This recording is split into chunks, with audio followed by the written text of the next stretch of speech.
On May 5, 1945, on the island of Okinawa, a private first class in the United States Army named Desmond Doss climbed a 400-foot escarpment called the Maeda Escarpment, which the soldiers who fought there called Hacksaw Ridge, under enemy fire, and over the course of a single night lowered approximately 75 wounded men down the cliff face on a rope, one by one, working alone.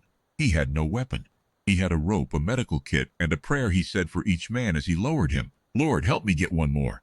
I want to tell you the full account of what Desmond Doss did, because the summary, Private saves 75 men alone on Hacksaw Ridge, does not contain the weight of it, and the weight of it is what I want to give you. Desmond Doss was born in Lynchburg, Virginia in 1919. He was a Seventh-day Adventist who held as a sincere religious conviction that he could not carry a weapon or take a human life. When he was drafted in 1942, he did not seek a conscientious objector exemption from service. He sought a non-combatant classification, meaning he was willing to serve, willing to deploy to a combat zone, willing to be present at the front. He was not willing to kill. This position was not well received. In basic training, Doss was subjected to consistent pressure to leave the Army. Fellow soldiers and NCOs, and in some cases officers, told him he was a coward, that he would get men killed, that he did not belong in a combat unit.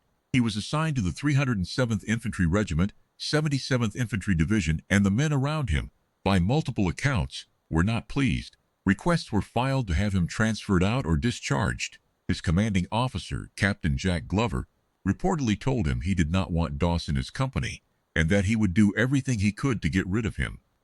Doss served without a weapon. He carried a medical kit and a Bible. He observed the Sabbath, which runs from Friday sunset to Saturday sunset in his tradition, and his commanding officer was eventually informed that Doss would not, on religious grounds, be available for certain operations on those days. This was also not well received. He was deployed to the Pacific Theater. He served in Guam and in the Philippines. He carried his medical kit. He treated the wounded under fire. He did not carry a weapon. By the time the 77th Division reached Okinawa in April 1945, the men around Desmond Doss had changed their assessment of him. Not fully. There were still soldiers who were uncomfortable with his position, but he had been present, consistently in conditions that tested every man around him. He had done what he said he would do, and the men who had been loudest in their contempt had in most cases revised their opinion.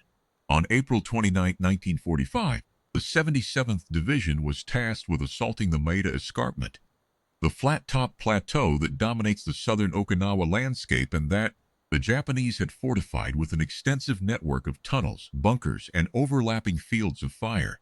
The escarpment is approximately 400 feet high. The only way up was a narrow path and a set of cargo nets and ropes. The assault went badly almost immediately. The Americans took the top of the escarpment in the initial push, but the Japanese counterattack, coming from the tunnel network, was overwhelming. By late afternoon, the assault force was in retreat. Men wounded, men pinned, the escarpment positions untenable. The order came to fall back. Desmond Doss did not fall back. The accounts of what happened next come from multiple sources. Eyewitness testimony, after-action reports, the Medal of Honor citation, and Doss's own account given in interviews and in the documentary The Conscientious Objector, 2004. The accounts are consistent in their primary details. Doss remained on the escarpment while the rest of the company withdrew. He found wounded men in the open, men who had been left because the situation was too dangerous to retrieve them, men who had been hit and could not move. He treated them. He rigged a rope to a tree stump at the edge of the escarpment, and he lowered the men, one by one, down the cliff face. The Japanese knew he was there. They were not more than 50 yards away in some positions. They were aware of the American medic on the escarpment. He continued to work. The number 75 is the figure in his Medal of Honor citation. Doss himself, when asked, said he thought the number was more like 50. He was modest about this, characteristically, and said he thought the citation might have overcounted.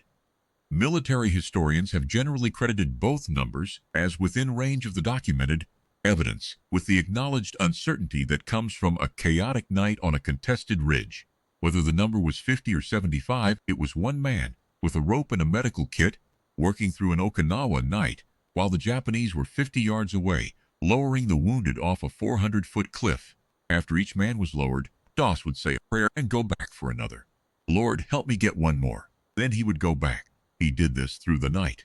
In the early hours of May 6, he was discovered by his commanding officer, who had returned to the escarpment and found Doss still working. He was ordered off the escarpment. He stayed for another hour and brought 3 more men to the rope.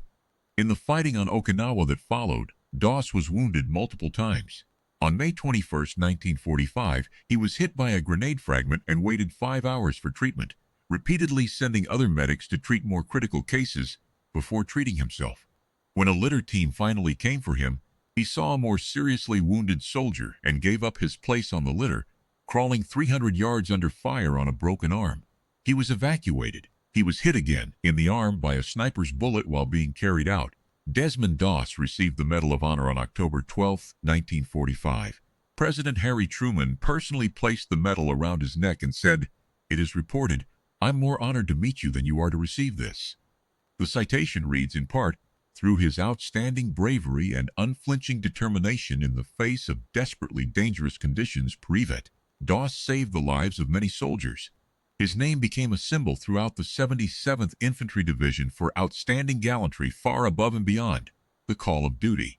Captain Jack Glover, who had tried to have Doss transferred out of the company, who had told him he did not want him there, said, after the war, "He was the bravest man I ever knew. I want to add one thing. The men who had worked alongside Doss at Hacksaw Ridge, the men of the 307th Infantry, made in the weeks after the escarpment a specific request to their commanding officer. They asked that Desmond Doss be allowed to say a prayer before their next assault. They would not go up without his prayer. The men who had told him he was a coward, that he would get them killed, that he did not belong, those men would not go up without his prayer. I have been studying the Second World War for many years, and I have read a great many accounts of individual courage. What I find in the account of Desmond Doss is not the simplest kind of courage, the kind that operates on reflex, that does not have time to think. What I find is the harder kind, the courage that arrives every single time a man goes back to the rope, that does not simplify the situation, but carries its full weight. Lord, help me get one more. Then he went back 75 times or 50 or somewhere between. Wayne man, no weapon, one rope, one night on Hacksaw Ridge.